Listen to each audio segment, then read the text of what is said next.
Hi, I'm Hayden Lowe with Aviation Fabricators. Wanted to take a second today to hopefully explain the differences in our high density commuter style seats, our econo seat, our traveler seat, our GT seat.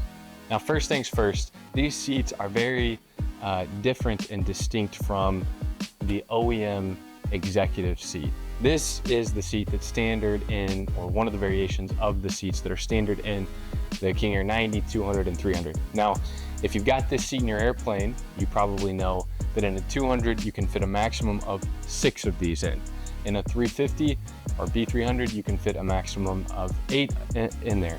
And so if you're considering a high density seat, it's almost always only because you're interested in maximizing passenger capacity. So this seat, for instance, our econo seat, you can fit as many as 9 of these in a King Air B200 or 11 in a B350 or B300. The traveler seat, you can fit as many as 11 in a B200 and as many as 13 in a B300.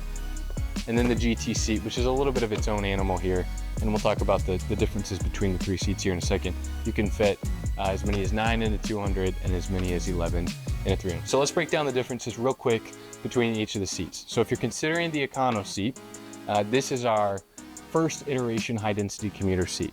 It's a great seat. We've sold 1,000 of them. They're all over the world. We've never had a single structural failure. They've got a couple of basic features.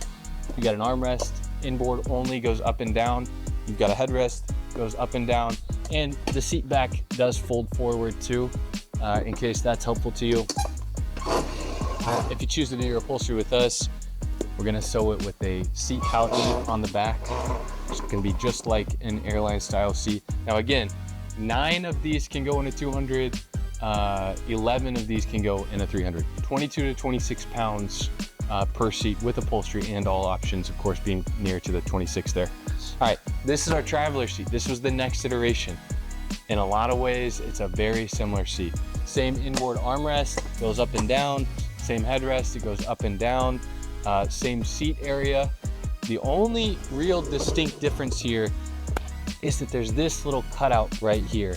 There's extra leg room available. And so what that did was that decreased our pitch requirement between seats and allowed for us to go from 9 in a 200 to 11 in a 200, or 11 in a 350 to 13 in a 350. This seat also weighs 22 to 26 pounds. The big benefit, the reason you're going this direction, is because you've got to fit those 2 more people on your 200 or your 350. Otherwise, go with the econo seat. Lastly, we've got the GT seat here. Now this came about because we felt like there was a need for something in between these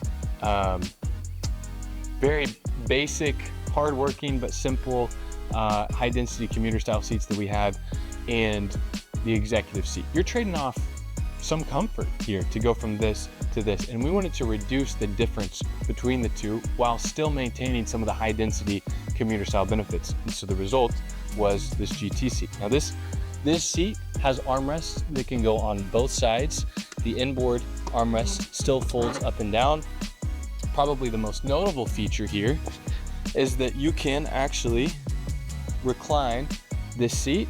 I think it goes back 57 degrees, 55 degrees, something like that. The seat area that you're sitting in is a little bit larger. And so it's just generally a bit of a more comfortable seat.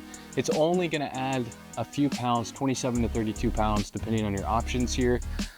So again, it sits in that in between executive and high density style seats, up to 9 in a 200, up to 11 in a 350. So hopefully that brief overview. Actually, let me mention one more thing too.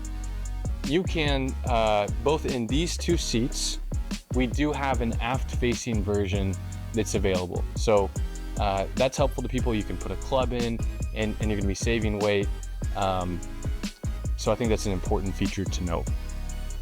Okay, if you've got any additional questions, please, by all means, reach out to us. We'd be happy to have a conversation and talk through anything with you.